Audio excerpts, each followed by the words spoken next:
Já está na hora de te internar em um asilo. Você só dá trabalho. Foi isso que minha nora me disse na noite de Réveillon, na frente de toda a família, enquanto todos brindavam a chegada do Ano Novo. Eu tinha acabado de servir a ceia que levei o dia inteiro preparando. O peru estava perfeito, a farofa crocante do jeito que meu filho sempre gostou desde pequeno, a rabanada com aquele toque de canela que é tradição na nossa família há gerações. Mas nada disso importou. Para ela, eu era apenas um estorvo, um peso, alguém que precisava ser descartado. E sabe o que foi pior?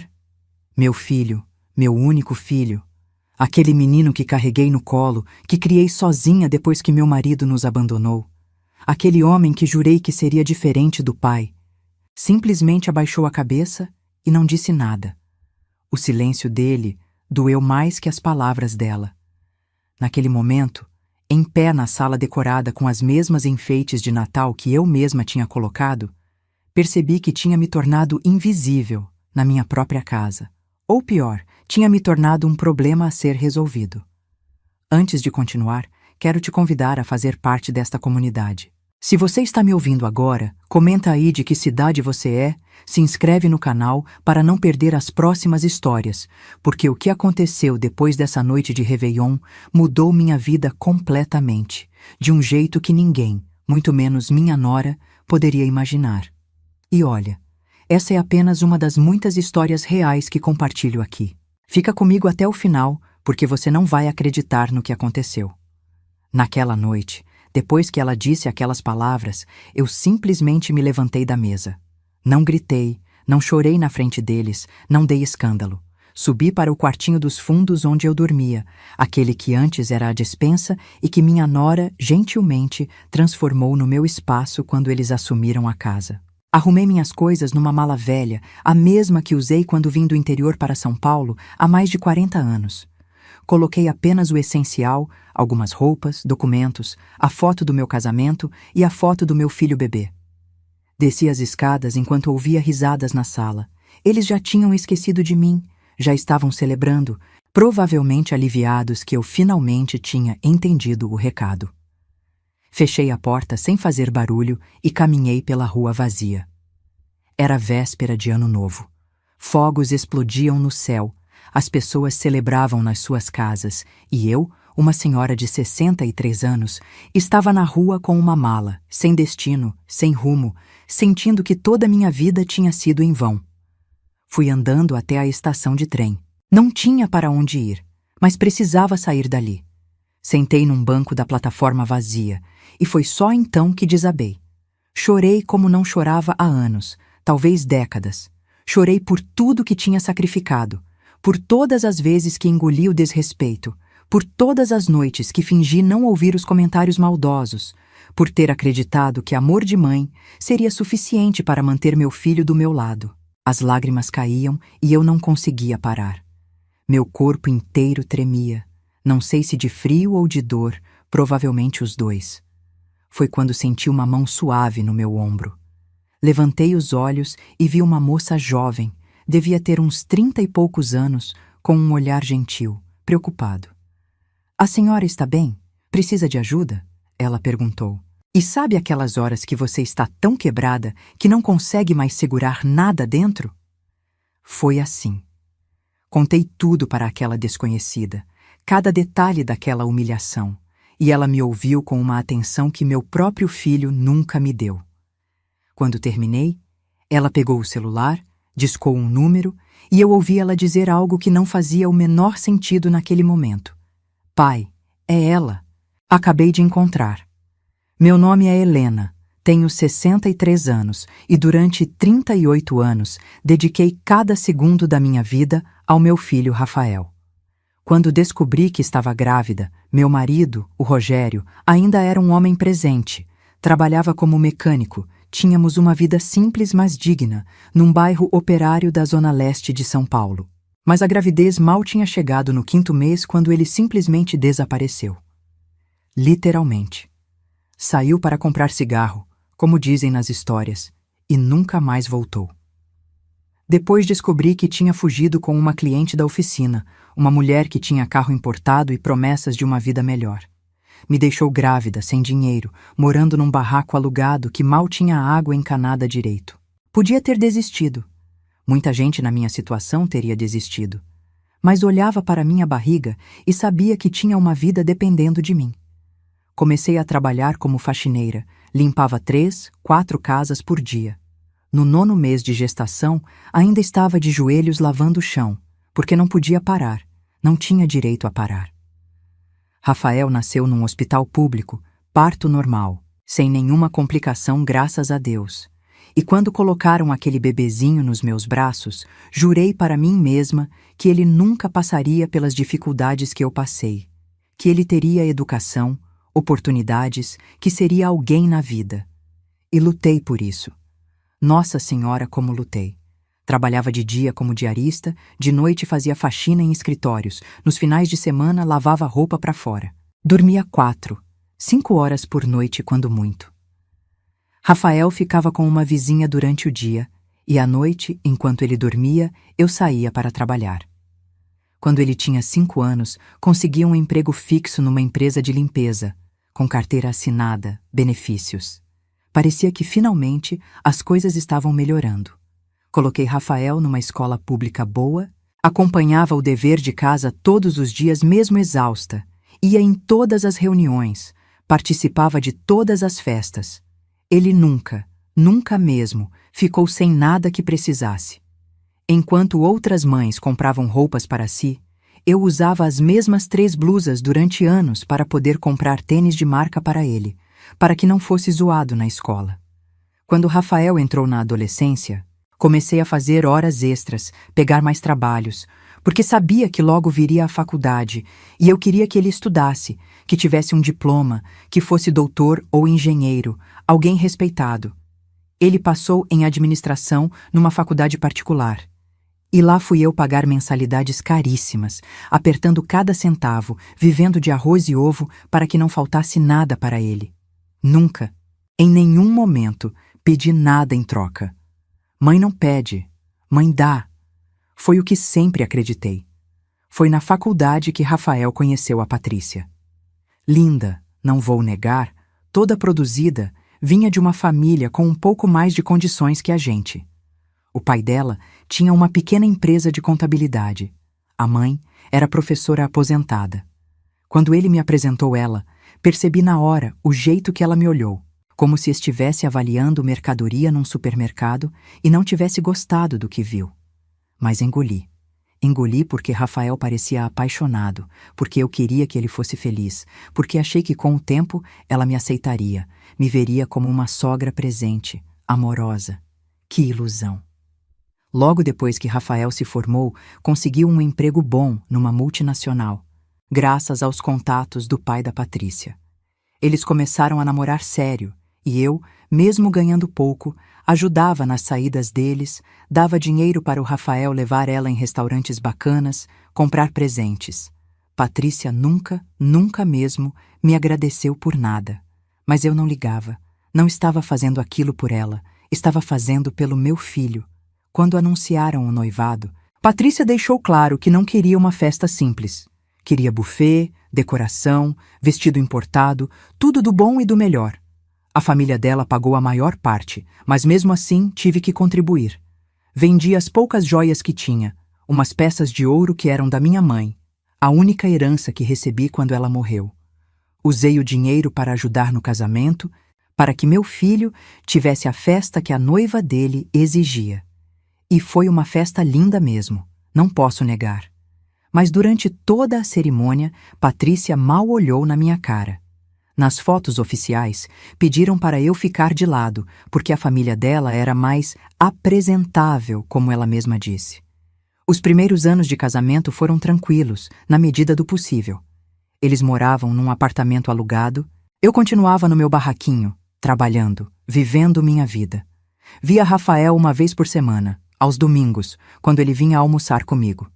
Eram os momentos mais felizes da minha semana. Eu preparava os pratos que ele amava desde criança: stroganoff, bife acebolado, aquela macarronada com molho vermelho cheio de carne moída.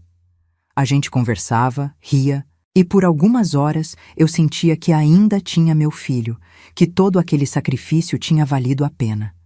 Mas então, Patrícia engravidou. E tudo mudou. Ela teve uma gravidez difícil, complicada, ficou de repouso a maior parte do tempo. Rafael estava desesperado, trabalhando muito para dar conta das contas que só aumentavam. Foi quando ele me pediu, com aqueles olhos de menino que eu nunca soube negar nada, se eu poderia me mudar para o apartamento deles para ajudar a cuidar da Patrícia e depois do bebê. Eu tinha acabado de completar 58 anos. Estava cansada de tantos anos de trabalho pesado, meu corpo já reclamava, minhas costas doíam, minhas mãos estavam deformadas de tanto esforço. Mas era meu filho pedindo. Como eu poderia negar? Vendi meu barraco. Era pouca coisa, mas era meu. Era meu cantinho, meu espaço. Peguei o dinheiro da venda e dei para Rafael, para ajudar com as despesas do bebê que estava por vir. Me mudei para o apartamento deles com apenas 2 malas de roupa e muita esperança de que finalmente teríamos uma família de verdade, de que eu seria a avó presente, amada, necessária. Ah, Helena, como você foi ingênua. Desde o primeiro dia morando com eles, Patrícia deixou claro qual era meu lugar. Eu não era a avó que vinha ajudar, eu era a empregada que trabalhava de graça.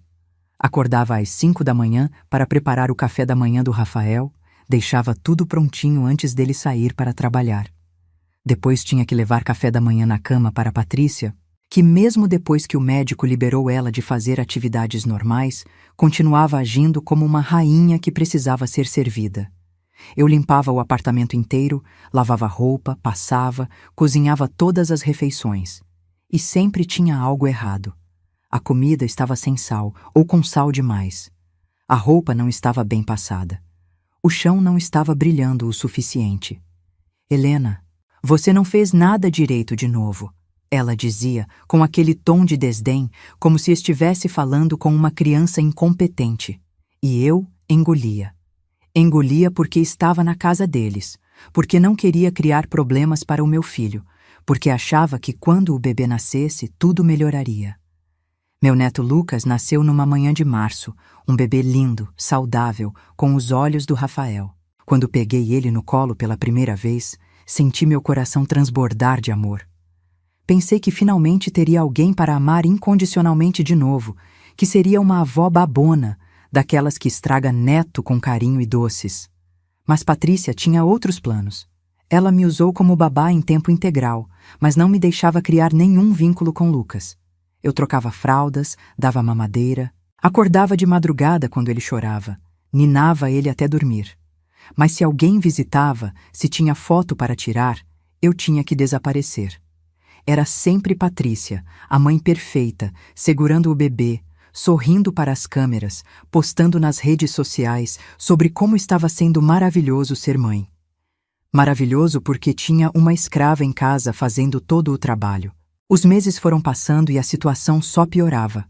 Rafael trabalhava cada vez mais, chegava tarde, saía cedo. Nos raros momentos que estava em casa, Patrícia fazia questão de reclamar de mim na frente dele. Seu filho chora demais porque sua mãe não sabe cuidar direito dele, ela dizia. A casa está sempre uma bagunça, não sei para que ela está aqui se não faz nada direito. E meu filho, meu Rafael, aquele menino que eu criei sozinha, que defendi de todo mundo, simplesmente concordava com a cabeça, cansado demais para questionar, fraco demais para me defender. Um dia, quando Lucas tinha uns 8 meses, Patrícia disse que eles precisavam de mais espaço, que o apartamento estava pequeno. Rafael tinha recebido uma promoção no trabalho, estavam ganhando melhor. Achei que iam simplesmente alugar um lugar maior. Mas não, eles tinham outros planos. Patrícia convenceu Rafael a usar o dinheiro que eu tinha dado da venda do meu barraco, que estava guardado, junto com uma parte que eles tinham economizado e um financiamento, para comprar uma casa. Uma casa de 3 quartos num bairro legal, com quintal, churrasqueira, tudo que uma família poderia querer. Eu fiquei feliz por eles, genuinamente feliz. Até percebi que na divisão dos quartos não tinha um para mim. Mas e eu, filho? Onde vou ficar? Perguntei para Rafael, sentindo um aperto no peito. Calma, mãe, a gente arruma um espaço para a senhora, ele disse sem me olhar nos olhos. O espaço que arrumaram foi a antiga despensa, um cômodo de menos de 6 metros quadrados nos fundos da casa, que mal cabia uma cama de solteiro e um armário pequeno. Não tinha janela, só uma pequena abertura para ventilação. No verão, aquilo virava um forno, no inverno congelava. Mas eu aceitei. Aceitei porque não tinha para onde ir, porque tinha dado todo o meu dinheiro para eles, porque ainda acreditava que as coisas melhorariam. Continuei trabalhando como empregada na casa que foi comprada com meu dinheiro. Cozinhava, limpava, cuidava do Lucas, que já estava maior, e me chamava pelo nome, nunca de vovó, porque Patrícia não deixava. Ele pode confundir e achar que você é importante, ela disse uma vez, rindo, como se fosse uma piada. Foi piorando gradualmente. Eles começaram a me tratar não só como empregada, mas como empregada ruim, incompetente, que estava ali por pena. Patrícia dava ordens o dia inteiro. Helena, vai lavar o carro. Helena, vai limpar o quintal. Helena, a comida está horrível, joga fora e faz outra. Não importava que eu tivesse passado horas preparando aquela refeição, que tivesse colocado amor em cada ingrediente. Para ela era lixo, e eu tinha que fazer tudo de novo. Começaram a me excluir das coisas em família. Quando fazia um churrasco no final de semana com os amigos deles, eu tinha que ficar na cozinha preparando tudo, mas não podia sentar à mesa com eles. É melhor você comer depois, Helena. Os convidados podem ficar constrangidos, Patrícia dizia. Constrangidos com o quê? Com a presença de uma senhora de 60 e poucos anos que trabalhou a vida inteira para dar uma vida digna ao filho? No aniversário do Lucas, festas sempre grandes e caras, eu era responsável por toda a organização, limpeza antes e depois, preparar comida para os adultos. Mas nas fotos eu tinha que desaparecer. Fica ali no canto, Helena, você vai estragar a foto, Patrícia dizia, empurrando eu para longe sempre que alguém tirava uma câmera. Nas redes sociais dela, era como se eu não existisse. Era sempre ela, Rafael e Lucas, a família perfeita. Teve uma vez que adoeci, peguei uma gripe forte, estava com febre, mal conseguia ficar de pé.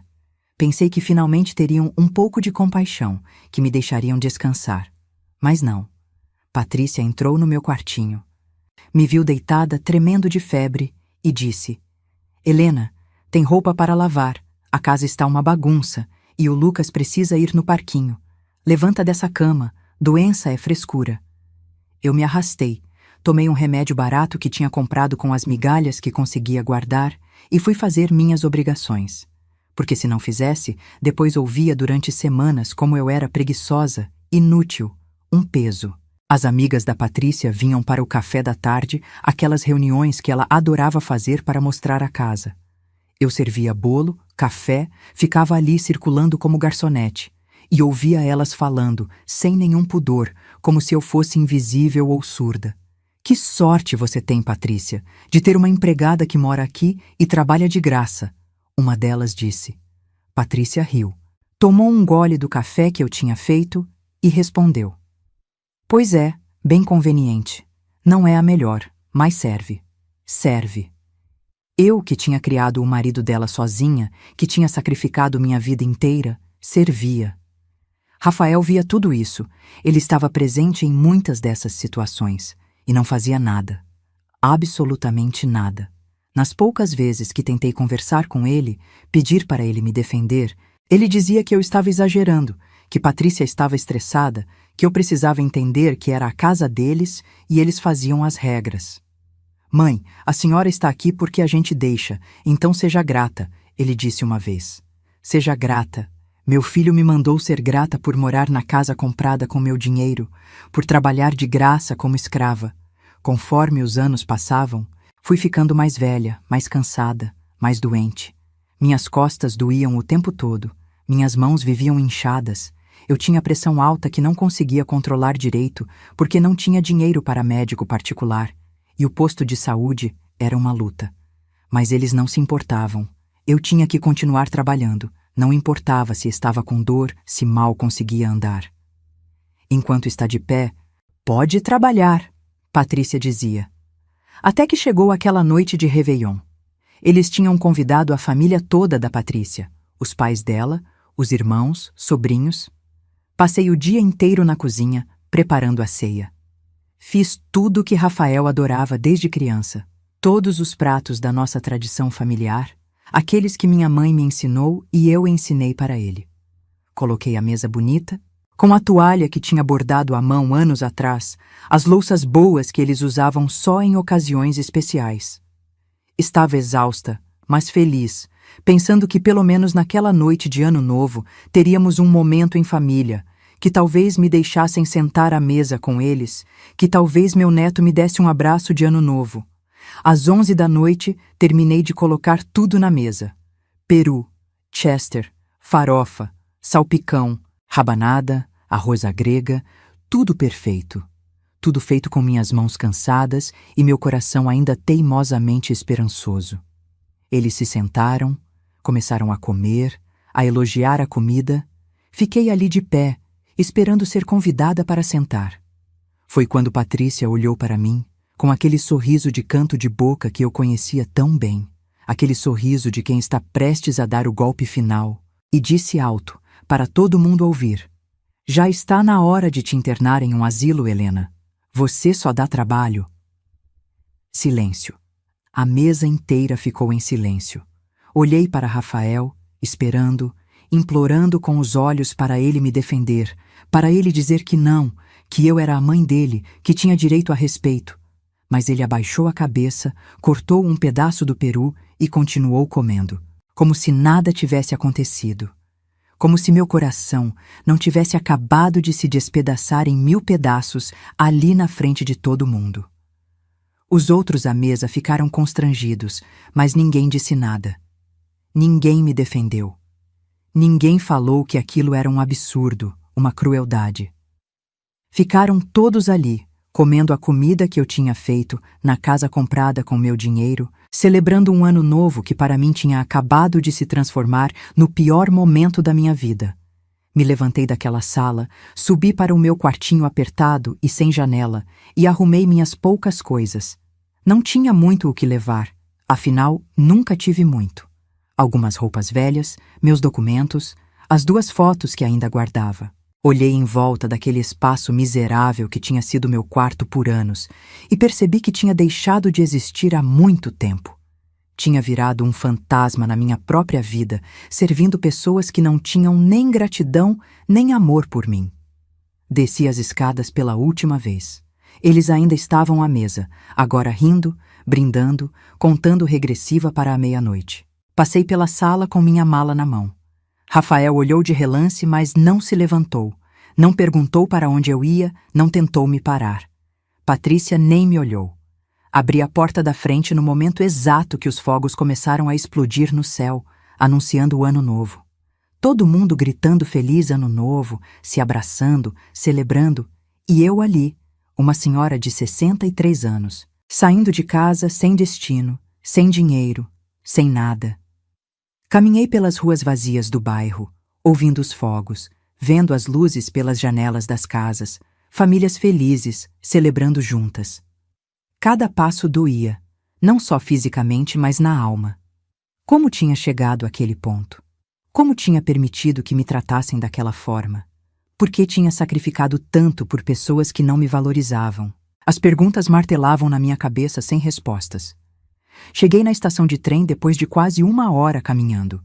Estava vazia, todo mundo estava em casa celebrando. Sentei num banco de metal frio da plataforma, coloquei a mala ao meu lado e finalmente deixei as lágrimas caírem. Chorei por tudo. Por todos os anos de trabalho duro, de sacrifício, de abnegação. Por ter acreditado que amor de mãe seria suficiente. Por ter sido tão boba, tão ingênua, tão boa demais para pessoas que não mereciam minha bondade. Chorei pela vida que podia ter tido se não tivesse dedicado cada segundo ao Rafael. Chorei pela jovem Helena, que trabalhou até a exaustão para dar um futuro melhor ao filho, sem nunca pensar em si mesma. As lágrimas não paravam. Meu corpo inteiro tremia, de frio, de dor, de desespero. Não tinha para onde ir. Não tinha ninguém no mundo. Estava completamente sozinha numa estação de trem vazia, numa noite de ano novo. Meu filho tinha me abandonado da mesma forma que o pai dele tinha me abandonado anos atrás. A diferença é que dessa vez doía muito mais, porque eu tinha dedicado minha vida inteira para evitar exatamente esse momento. Foi quando senti uma mão suave no meu ombro. Sobressaltei, limpei as lágrimas rapidamente, envergonhada. Olhei para cima e vi uma moça jovem, bonita, com olhos gentis e preocupados. Ela tinha mais ou menos a idade que meu filho, talvez uns 30 e poucos anos. Estava bem vestida, carregava algumas sacolas de compras. "A senhora está bem?" Ela perguntou com uma voz doce que eu não ouvia há tanto tempo. "Precisa de ajuda?" Ia dizer que estava tudo bem, que era só um momento ruim, que logo ia passar. Mas não consegui. As palavras simplesmente saíram, toda a história, todo o sofrimento, toda a humilhação. Contei para aquela completa desconhecida tudo o que tinha acontecido, desde a criação do Rafael sozinha até a frase cruel da Patrícia algumas horas atrás. Ela se sentou ao meu lado e me ouviu, realmente ouviu, com uma atenção que meu próprio filho nunca me deu. Quando terminei, ela estava com lágrimas nos olhos também. Pegou minha mão, apertou com carinho e disse: "A senhora não merecia nada disso. Nada." Então pegou o celular do bolso, discou um número, e quando a pessoa atendeu do outro lado, ela disse algo que eu não entendi naquele momento. "Pai, é ela. Acabei de encontrar." Fiquei confusa, olhando para ela sem entender. Ela estava falando de mim? Como assim tinha me encontrado? A gente nunca tinha se visto antes na vida. Ela desligou o telefone, olhou para mim com um sorriso tranquilizador e disse: "Meu pai está vindo buscar a senhora. A senhora vai ficar bem, eu prometo." "Mas, moça, eu não entendo. Você não me conhece. Por que está fazendo isso?" Perguntei, completamente perdida. Ela respirou fundo, limpou as próprias lágrimas e começou a explicar. "Meu pai me pediu há alguns dias para ficar de olho nas estações de trem e rodoviárias nas festas de final de ano. Ele disse que uma senhora muito especial poderia aparecer por aqui, alguém que precisaria de ajuda. Me deu uma descrição, disse a idade aproximada, até mostrou uma foto antiga. Quando vi a senhora aqui, chorando sozinha com essa mala, soube que era a pessoa que ele estava procurando." Fiquei mais confusa ainda. Quem poderia estar me procurando? Não tinha mais ninguém no mundo, não tinha amigos, não tinha família além do Rafael que tinha acabado de me abandonar. "Moça, acho que está enganada. Eu não conheço seu pai. Não conheço ninguém que estaria me procurando", falei, balançando a cabeça. "A senhora conhece sim", ela disse com um sorriso misterioso. "E ele tem muita coisa para explicar. Mas, por favor, confie em mim. Não deixe eu te encontrar aqui nesse frio, sozinha. Na noite de Ano Novo. Vem comigo. Vamos esperar ele chegar num lugar mais quente." Algo na voz dela, na gentileza genuína que eu não via há tanto tempo, me fez confiar. Peguei minha mala e segui ela para fora da estação. Ela chamou um Uber, colocou minhas coisas no porta-malas com um cuidado que me emocionou e me ajudou a entrar no carro. Durante o trajeto, ela segurou minha mão. Perguntou se eu estava com fome, se precisava de algo. Fazia tanto tempo que alguém me tratava com dignidade básica que eu mal sabia como reagir. Chegamos num prédio bonito, num bairro que eu só conhecia de passar de ônibus. Ela me levou até um apartamento no 10º andar.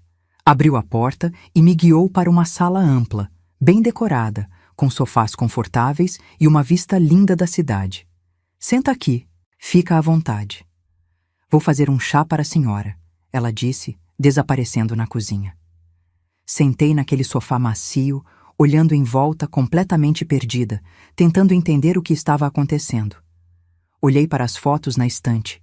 Tinha várias da moça em diferentes fases da vida, sempre com um homem mais velho que devia ser o pai dela. Um homem bonito, com olhos gentis, sorriso largo. E então, meu coração parou. Em uma das fotos, mais antiga, meio desbotada, reconheci alguém. Era impossível, tinha que estar vendo coisas, mas juro que era ele.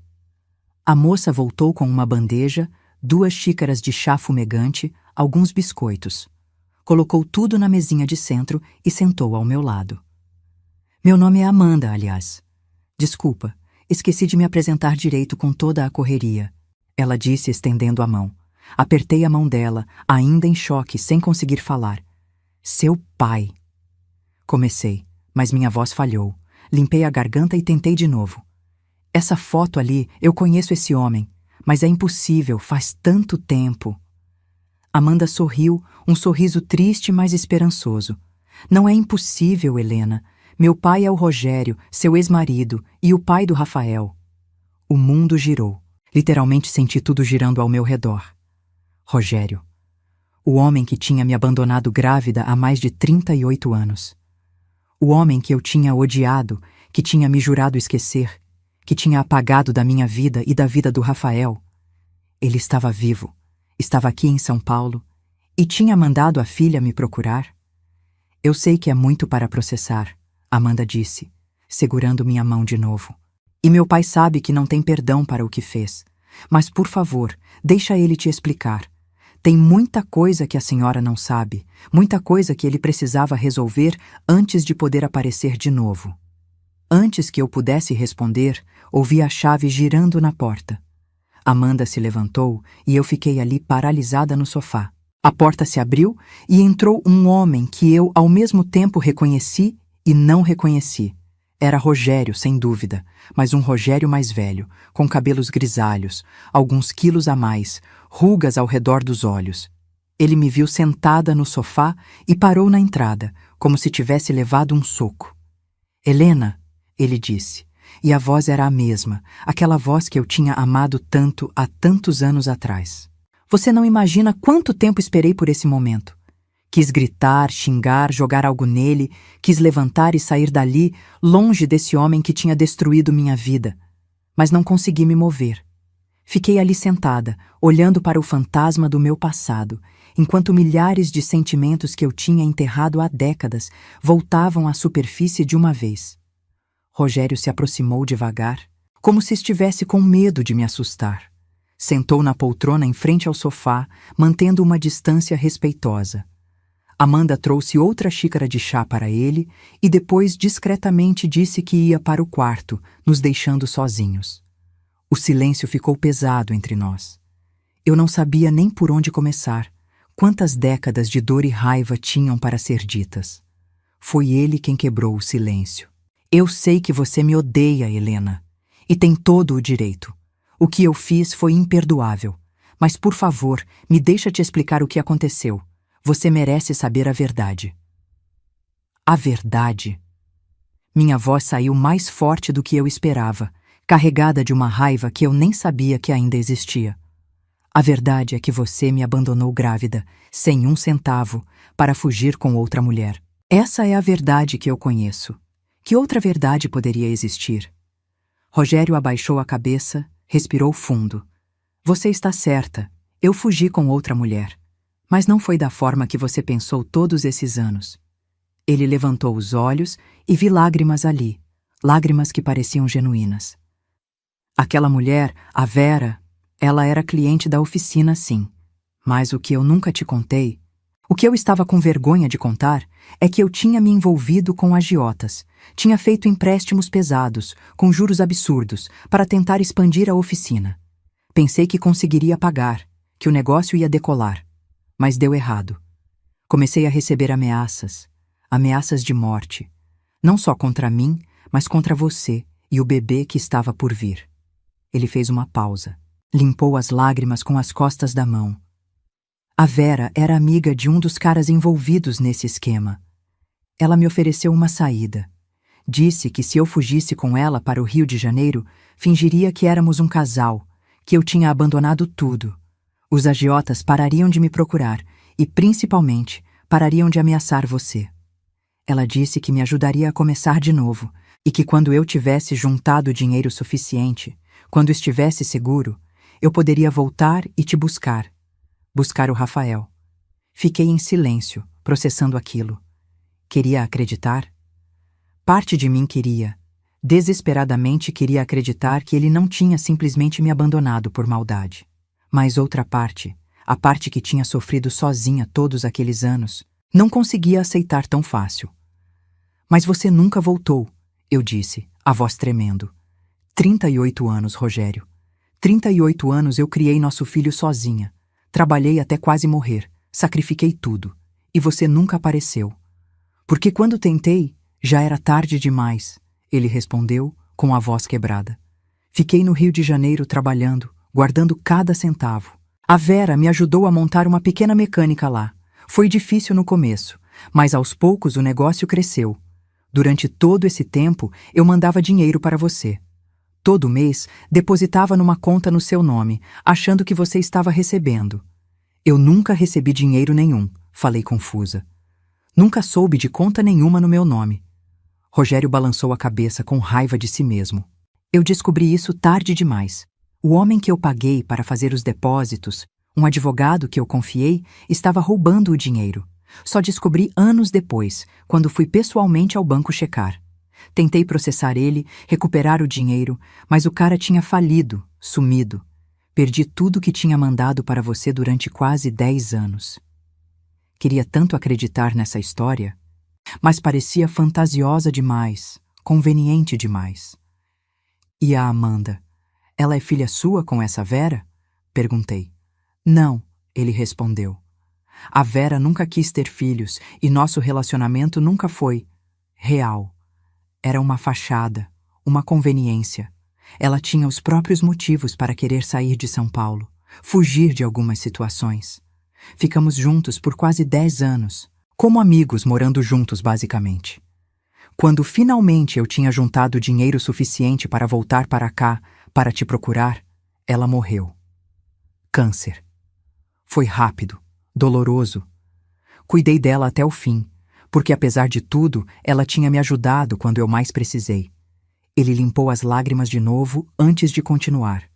A Amanda é filha do meu segundo relacionamento, com a Mariana, que conheci alguns anos depois da morte da Vera. Mariana era uma mulher incrível, amorosa, me incentivou a te procurar, a tentar recuperar o tempo perdido. Ficamos juntos 10 anos, tivemos a Amanda. Mas ela também morreu. Um acidente de carro quando Amanda tinha só 6 anos. Olhei para aquele homem quebrado, marcado pela vida tanto quanto eu. Parte de mim ainda sentia raiva, mágoa, por todos os anos perdidos. Mas outra parte, uma parte que eu estava tentando reprimir, sentia pena, sentia até um resquício daquele amor antigo que um dia tivemos. Quando finalmente voltei para São Paulo, Rogério continuou. Você tinha sumido do seu antigo endereço. Procurei por anos. Contratei detetive particular, gastei tudo o que tinha, mas você tinha desaparecido completamente. Foi só recentemente, há uns 2 meses, que consegui descobrir onde você estava. Descobri que estava morando com o Rafael, com nosso filho. Meu coração apertou, ouvindo ele falar do Rafael com tanta emoção. Você sabe do Rafael? Sabe onde ele está? Sei de tudo, Helena, ele disse com tristeza.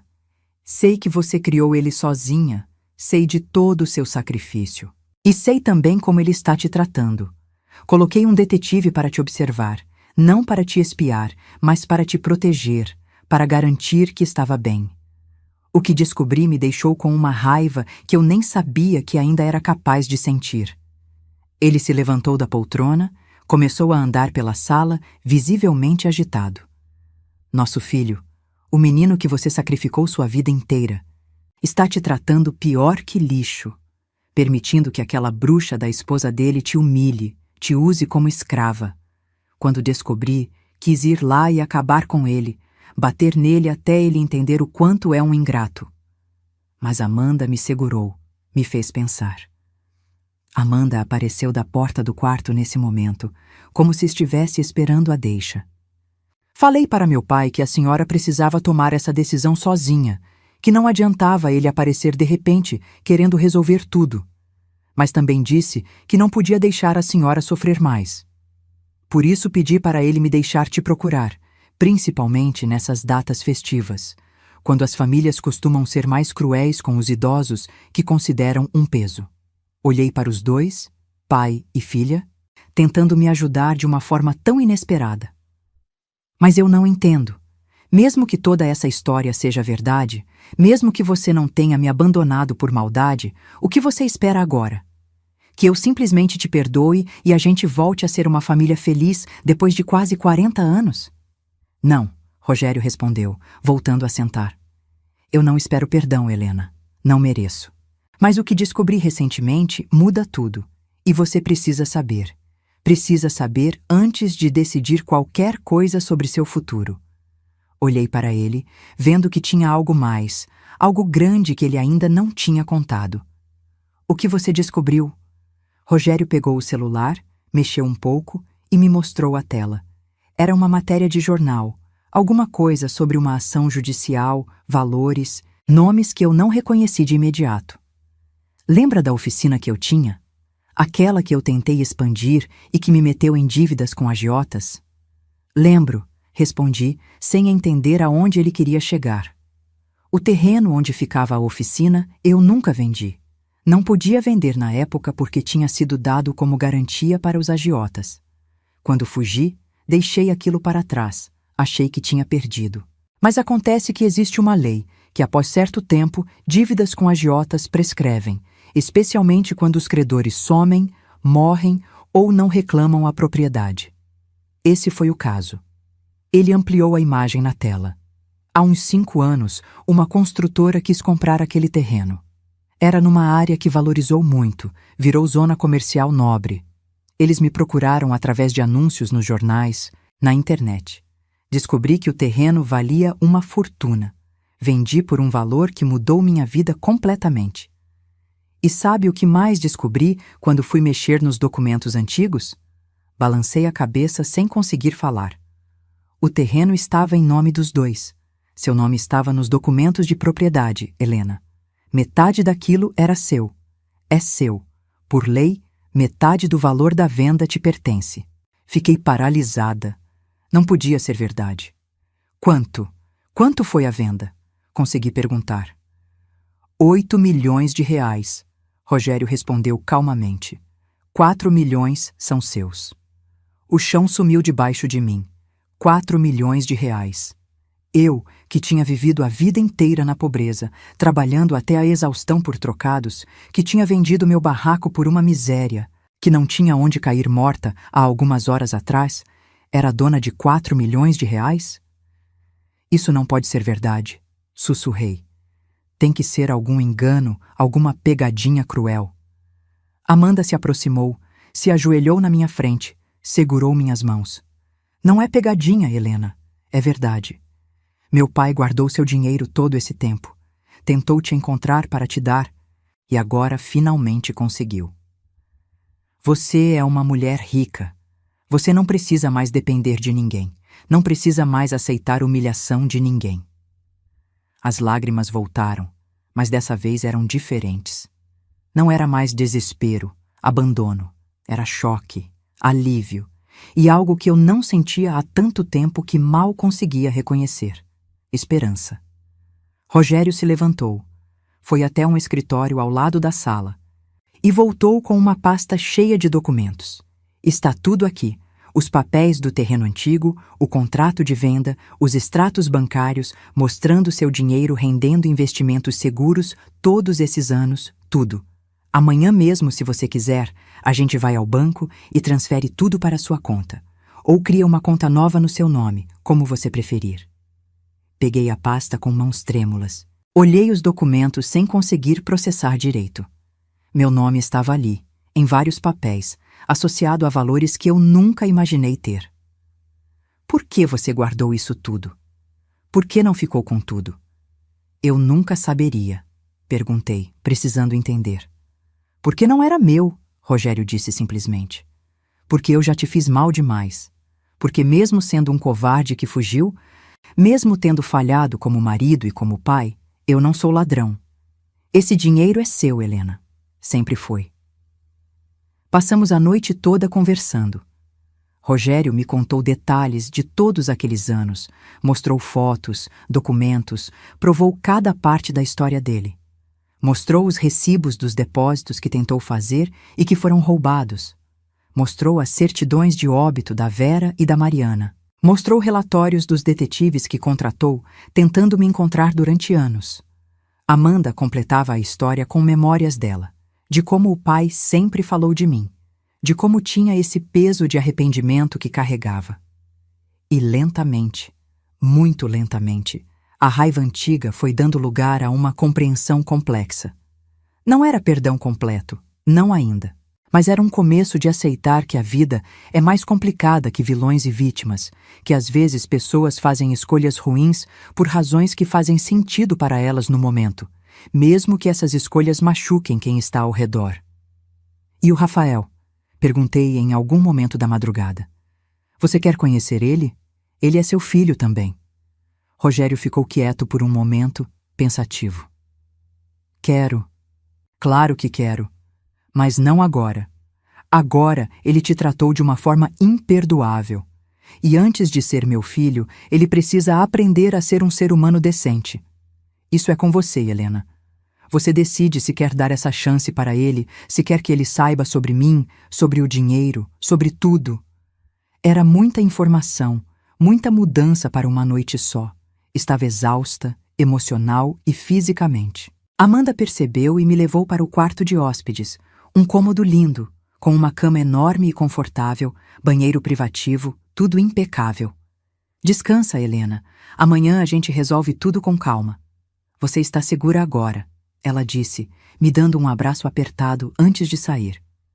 Deitei naquela cama macia, coberta com lençóis cheirosos, num quarto aquecido, e finalmente deixei meu corpo relaxar. Tinha saído de casa há poucas horas atrás, querendo morrer, sem esperança, sem futuro. E agora estava ali, descobrindo que tinha 4 milhões de reais, que meu ex-marido tinha voltado depois de quase 40 anos, com uma explicação que fazia sentido, que tinha uma enteada gentil querendo me acolher. Era surreal demais. Dormi profundamente pela primeira vez em anos, sem dor nas costas, sem preocupação, sem medo do dia seguinte. Acordei com cheiro de café fresco. Levantei devagar, ainda processando se tudo tinha sido real ou um sonho muito vívido. Mas não, estava mesmo naquele quarto bonito, usando um pijama limpo que Amanda tinha me emprestado na noite anterior. Tomei um banho demorado naquele banheiro maravilhoso, com água quente forte, produtos de qualidade. Me arrumei e saí para a cozinha. Amanda estava lá, preparando um café da manhã completo. Rogério estava sentado à mesa, lendo jornal. A cena era tão normal, tão familiar, que meu coração apertou. Bom dia, falei, ainda meio tímida. Bom dia, Helena. Dormiu bem? Amanda perguntou com um sorriso genuíno. Fiz tapioca, café, suco de laranja, tem pão francês também se preferir. Mas sentei à mesa e pela primeira vez em décadas, alguém me serviu café da manhã. Comemos conversando amenidades, como uma família normal. Rogério perguntou como eu estava me sentindo, se tinha pensado sobre os próximos passos. Amanda contou sobre o trabalho dela. Era arquiteta, bem-sucedida, tinha herdado do pai a determinação e o talento para recomeçar. Depois do café, Rogério trouxe novamente a pasta com os documentos. Helena, sei que é muita coisa para processar, mas precisamos resolver as questões práticas. Você precisa de documentos atualizados, conta bancária, precisa assumir o controle do que é seu. Passamos os dias seguintes resolvendo burocracias. Fomos ao banco, abriram uma conta especial para mim, transferiram o dinheiro. Ver aquele saldo na tela, 4 milhões e alguns mil reais, rendendo juros, me deu uma tontura. Era real, era meu. Eu era financeiramente independente pela primeira vez na vida. Rogério me ajudou a contratar um advogado, um contador, pessoas de confiança para me orientar. Aprendi sobre investimentos, aplicações, como fazer aquele dinheiro render de forma segura. Descobri que com os juros e rendimentos mensais, eu podia viver confortavelmente pelo resto da vida sem nunca precisar trabalhar de novo, sem depender de ninguém. Mas tinha uma questão pendente. Rafael e Patrícia. e a forma como tinham me tratado. Durante dias fiquei pensando no que fazer. Rogério e Amanda deixaram claro que me apoiariam em qualquer decisão, mas que achavam que eu merecia justiça. Merecia pelo menos que eles soubessem o quanto tinham errado. Foi Amanda quem teve a ideia. Helena, você não precisa ser cruel, não é esse tipo de pessoa. Mas eles precisam aprender uma lição. Precisam entender que não se trata pessoas assim, principalmente não a mãe que sacrificou tudo. E foi assim que começamos a planejar. Não uma vingança cruel, mas uma lição, uma forma de mostrar para Rafael e Patrícia exatamente o que tinham perdido, o que tinham jogado fora por ganância e ingratidão. Fiquei 2 semanas sem dar notícias. 2 semanas nas quais Rafael não me procurou, não me ligou, não perguntou se eu estava viva ou morta. Isso confirmou tudo o que eu precisava saber sobre o quanto ele realmente se importava comigo. Rogério, por outro lado, teve que me segurar várias vezes para não ir lá confrontar o filho.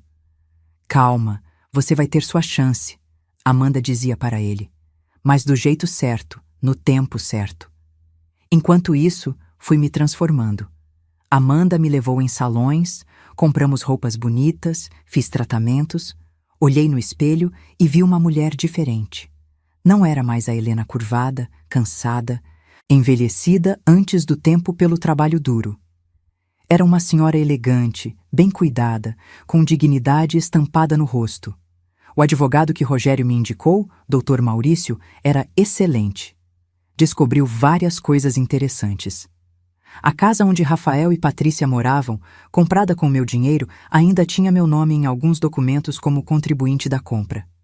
Legalmente, eu tinha direito a uma parte dela. Além disso, todo o trabalho que fiz durante anos como empregada sem remuneração poderia ser cobrado judicialmente. Senhora Helena, Dr. Maurício disse numa reunião, a senhora tem um caso fortíssimo. Pode processar por trabalho escravo, por apropriação indébita, por abuso de idosa. Posso fazer eles pagarem, e muito. Mas não era sobre dinheiro. Eu tinha dinheiro agora, mais do que precisaria em várias vidas.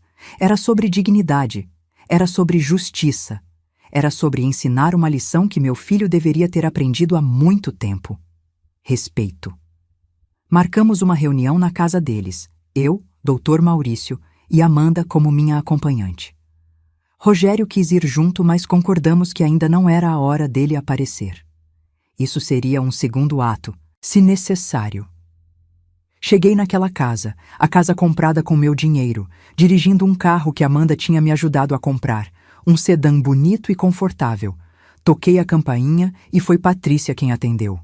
A cara dela quando me viu foi impagável. Choque, confusão, um pouco de medo talvez. Helena, o que você está fazendo aqui? Ela perguntou, olhando para o carro, para minha roupa nova, sem entender nada. Vim ter uma conversa com você e com meu filho. Respondi calmamente. Podemos entrar? Ela ficou sem ação por um momento, mas acabou abrindo a porta. Rafael estava na sala, assistindo televisão. Quando me viu, levantou com cara de poucos amigos. Mãe, onde a senhora estava? A gente ficou preocupado. Ele mentiu descaradamente. Ficaram tão preocupados que não me ligaram. Não me procuraram. Não foram na delegacia reportar meu desaparecimento. Respondi, a voz firme. Mas tudo bem. Não vim aqui falar sobre isso. Esse é Dr. Maurício, meu advogado, e essa é Amanda, minha amiga. O clima ficou tenso. Rafael e Patrícia se entreolharam, claramente desconfortáveis com a presença de um advogado. Advogado? Para que a senhora precisa de advogado? Rafael perguntou. Senta, filho. Você também, Patrícia. Temos muito para conversar. Falei, apontando para o sofá. Era surreal estar dando ordens naquela casa onde fui tratada como escrava por tanto tempo. Eles se sentaram, visivelmente nervosos.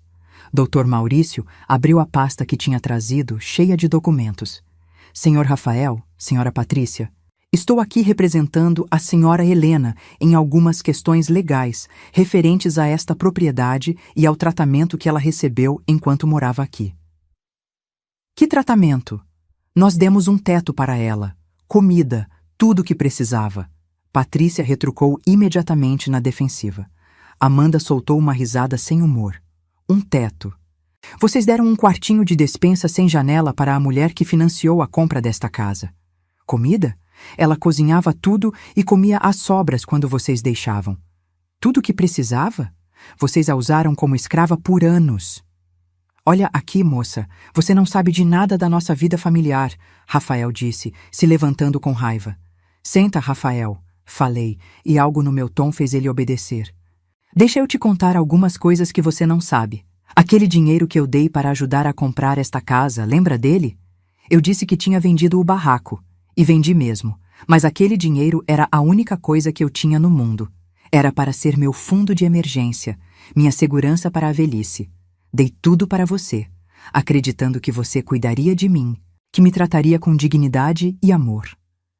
Patrícia revirou os olhos. Aqui vamos nós de novo com o discurso de sacrifício. Cala a boca, falei, e dessa vez minha voz saiu dura, firme, com uma autoridade que eu nunca tinha usado antes. Patrícia ficou em choque, sem palavras. Você vai me ouvir, querida Nora. Você vai ouvir cada palavra que tenho para dizer. Durante anos você me humilhou, me tratou como lixo, me usou e abusou. E você, olhei para Rafael, você permitiu. Você, meu filho, que eu criei sozinha, que trabalhei 3 empregos para dar educação, para dar oportunidades, simplesmente ficou quieto enquanto sua esposa me destroçava. Mãe, eu... Rafael começou, mas eu levantei a mão. Não terminei. Na noite de Réveillon, quando sua esposa disse que era hora de me internar num asilo, que eu só dava trabalho, você sabe o que você fez? Nada. Abaixou a cabeça e continuou comendo o peru que eu tinha passado o dia inteiro preparando. Naquele momento, você deixou de ser meu filho. Naquele momento, você se tornou um estranho que por acaso compartilha meu sangue. As lágrimas começaram a cair do rosto do Rafael. Mas eu não senti pena. Não ainda. Dr. Maurício continuou. Vamos aos fatos legais. Esta casa foi parcialmente comprada com dinheiro da senhora Helena. Ela tem direito legal a uma porcentagem da propriedade. Além disso, durante aproximadamente 4 anos, ela trabalhou nesta residência como empregada doméstica sem nenhuma remuneração, sem folgas, sem direitos trabalhistas. Isso configura trabalho análogo à escravidão, crime previsto no Código Penal brasileiro. A cor sumiu do rosto de Patrícia. Trabalho escravo? Isso é ridículo, ela é da família. Família que a tratava como empregada, que a fazia trabalhar de sol a sol, que não a incluía em eventos familiares, que a escondeu em fotos, que a alimentava com sobras. Amanda listou, cada palavra uma facada. Tenho certeza que um juiz vai adorar ouvir essa história. Ainda mais acompanhada dos depoimentos dos vizinhos que testemunharam o tratamento, das fotos de redes sociais onde Helena nunca aparece, apesar de morar aqui, dos registros médicos mostrando o quanto a saúde dela se deteriorou durante esse período. Rafael estava pálido. Mãe, por favor, a gente pode conversar sobre isso. Resolver em família não precisa envolver justiça. Família? Repeti a palavra com ironia. Você perdeu o direito de me chamar de família quando me abandonou naquela noite. Mas, Dr. Maurício, por favor, continue. O advogado ajeitou os óculos.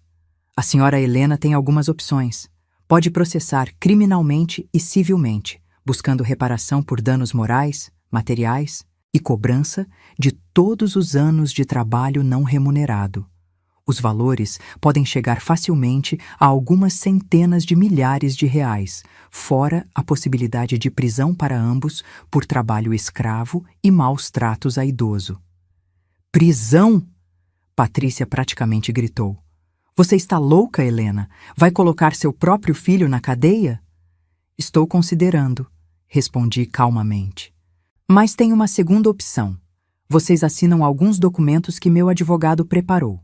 Primeiro, renunciando a qualquer direito sobre a parte da casa que foi comprada com meu dinheiro. Segundo, um reconhecimento formal de dívida referente aos anos de trabalho não pago. E terceiro, um pedido formal de desculpas, reconhecendo todos os abusos, que será guardado caso eu decida no futuro proceder legalmente. E se a gente assinar isso, você deixa a gente em paz? Rafael perguntou, a voz pequena. Deixo, confirmei. Mas existe uma condição adicional. Vocês nunca mais entram em contato comigo. Nunca. Não quero ligações, mensagens, visitas. Para todos os efeitos, a partir de hoje, vocês estão mortos para mim. E o Lucas? Patrícia perguntou. Ele é seu neto. Meu coração apertou pensando no menino, mas eu sabia que tinha que ser firme. Lucas está sendo criado por vocês, aprendendo os valores de vocês. Valores de ingratidão, desrespeito, crueldade. Não quero isso na minha vida. Se um dia, quando ele for adulto, decidir me procurar, aí veremos. Mas por agora não. Rafael começou a chorar de verdade. Soluços altos, desesperados. Mãe, por favor, não faz isso. Eu reconheço que errei, que fui fraco, que deveria ter te defendido. Mas não me tira da sua vida assim. A senhora é tudo que eu tenho. Eu era tudo que você tinha, corrigi. Mas você me jogou fora como lixo. Agora aguenta as consequências. Doutor Maurício, os documentos, por favor. O advogado colocou vários papéis na mesa de centro. Rafael e Patrícia leram em silêncio, as lágrimas de Rafael caindo sobre as páginas. Patrícia estava furiosa, mas contida, sabendo que não tinha escolha. Eles assinaram tudo, cada documento, cada reconhecimento de culpa. Quando terminaram, peguei as cópias que me cabiam e me levantei. Ah, mais uma coisa, falei, quase me esquecendo. Queria que soubessem que estou muito bem financeiramente. Melhor do que vocês jamais estarão. Não preciso de nada de vocês. Nunca mais vou precisar de nada de ninguém. Essa reunião não foi sobre dinheiro, foi sobre dignidade, foi sobre ensinar a vocês que ações têm consequências. Você está rica? Como? Patrícia perguntou, a ganância brilhando nos olhos mesmo naquele momento horrível. Isso não é da sua conta, respondi com um sorriso. Mas fiquem tranquilos, não vão ver um centavo. Agora, se me dão licença, tenho uma vida nova me esperando, uma vida sem vocês. Saí daquela casa pela última vez, Amanda e Dr. Maurício me acompanhando. Não olhei para trás. Não senti pena, não senti remorso. Senti apenas um alívio imenso, como se tivesse tirado um peso de toneladas das costas. No carro, Amanda pegou minha mão. Você foi incrível, Helena. Forte, digna. Estou orgulhosa de você. Obrigada, falei, finalmente deixando algumas lágrimas caírem. Mas eram lágrimas de libertação, não de dor. Os meses seguintes foram de reconstrução. Comprei um apartamento lindo, amplo, num bairro seguro e agradável. Decorei do meu jeito, com cores que eu gostava, móveis confortáveis. Pela primeira vez na vida, tinha um espaço que era verdadeiramente meu. Rogério e Amanda se tornaram parte da minha vida de uma forma que eu nunca imaginei. Não voltei a me relacionar romanticamente com Rogério. Aquele tempo tinha passado, mas desenvolvemos uma amizade profunda, uma parceria. Ele me contava sobre os anos perdidos, eu contava sobre Rafael, sobre as dificuldades que passei. Curamos juntos, de certa forma, as feridas antigas. Amanda virou a filha que eu nunca tive. Ela me ensinou a usar tecnologia, redes sociais, me apresentou amigas dela, me incluiu na vida dela de uma forma que me fez sentir valorizada. Comecei a viajar, algo que nunca tinha feito. Conheci praias lindas, cidades históricas, até viajei para o exterior pela primeira vez. Cada experiência era uma descoberta, cada momento era meu. 3 meses depois daquela reunião, recebi uma mensagem de Rafael. Ele tinha conseguido meu novo número de alguma forma. A mensagem era longa, cheia de pedidos de desculpa, de súplicas para conversarmos, para eu conhecer o Lucas, para darmos uma nova chance. Deletei sem responder. Bloqueei o número. Algumas pontes, quando queimadas, não devem ser reconstruídas. Descobri através de Amanda que tinha mantido contato com alguns conhecidos comuns, que Rafael e Patrícia estavam tendo problemas financeiros. A empresa onde Rafael trabalhava tinha feito cortes. Ele tinha sido rebaixado. Estavam lutando para pagar as contas da casa. Parte de mim, uma parte muito pequena, sentiu pena. Mas a maior parte lembrou de todas as noites que passei chorando naquele quartinho sem janela, de todas as humilhações, de toda a falta de amor. Eles estavam colhendo o que plantaram. Comecei a fazer trabalho voluntário. Usar meu tempo e parte do meu dinheiro para ajudar outras mulheres em situações parecidas com a que eu vivi. Criei um pequeno fundo, com a ajuda de Amanda e orientação de Dr. Maurício, para ajudar mães solteiras, idosas abandonadas, mulheres em vulnerabilidade. Cada pessoa que eu ajudava me fazia sentir que todo o meu sofrimento tinha tido algum propósito, tinha me dado empatia e força para fazer diferença na vida de outras pessoas. 1 ano depois daquela noite de Réveillon que mudou tudo, estava sentada na varanda do meu apartamento, tomando um vinho, vendo o pôr do sol. Rogério e Amanda tinham acabado de sair depois de um almoço gostoso que fizemos juntos. Olhei em volta para a vida que tinha construído e sorri. Não era a vida que imaginei quando jovem, não era a família tradicional que sonhei ter, mas era minha, autêntica, digna. Meu telefone tocou. Número desconhecido. Atendi com cautela. Alô? Vó Helena? Uma voz de criança, insegura. Meu coração parou. Lucas. Vó, sou eu, o Lucas. Peguei o telefone da mamãe escondido para te ligar. Você sumiu. Ninguém me conta onde você está. Eu sinto sua falta. As lágrimas vieram instantaneamente. Meu neto, o menino que eu tinha cuidado desde bebê, que tinha sido proibida de amar completamente. Oi, meu amor, consegui dizer, a voz embargada. Como você está? Triste. Ele respondeu com honestidade de criança.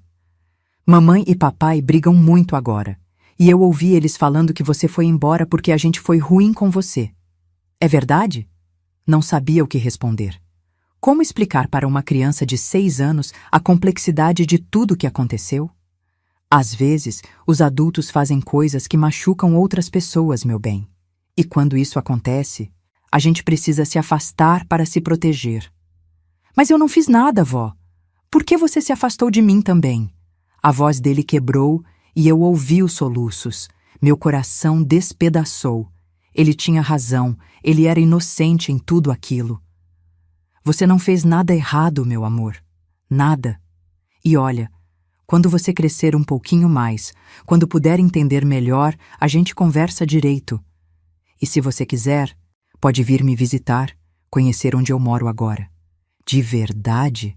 A esperança na voz dele me matou e me encheu de alegria ao mesmo tempo. De verdade.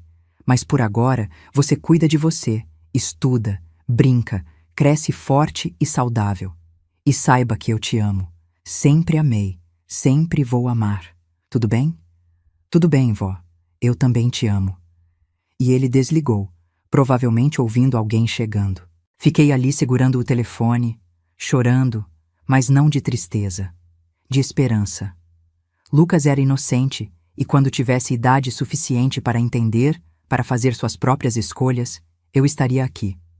Não para criticar os pais dele, não para envenenar ele contra eles, mas para mostrar que existe outra forma de viver, de amar, de respeitar.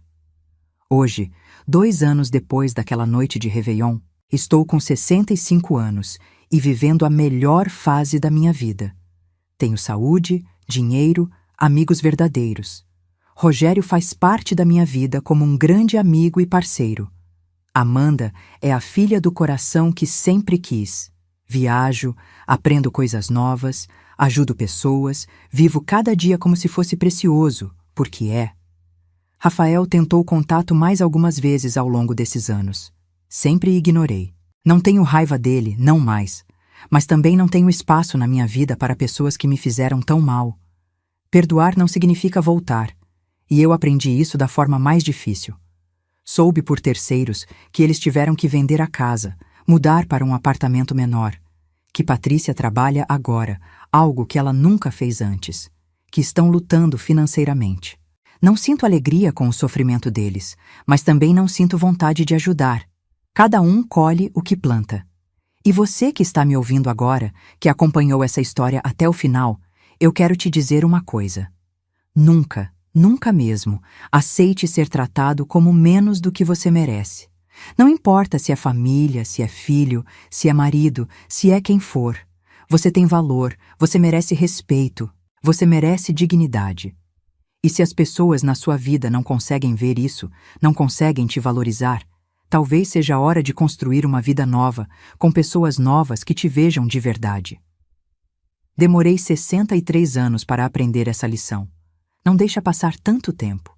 Não sacrifica sua vida inteira por pessoas que não reconhecem seu valor. E lembra sempre, nunca é tarde para recomeçar. Nunca é tarde para escolher você mesma.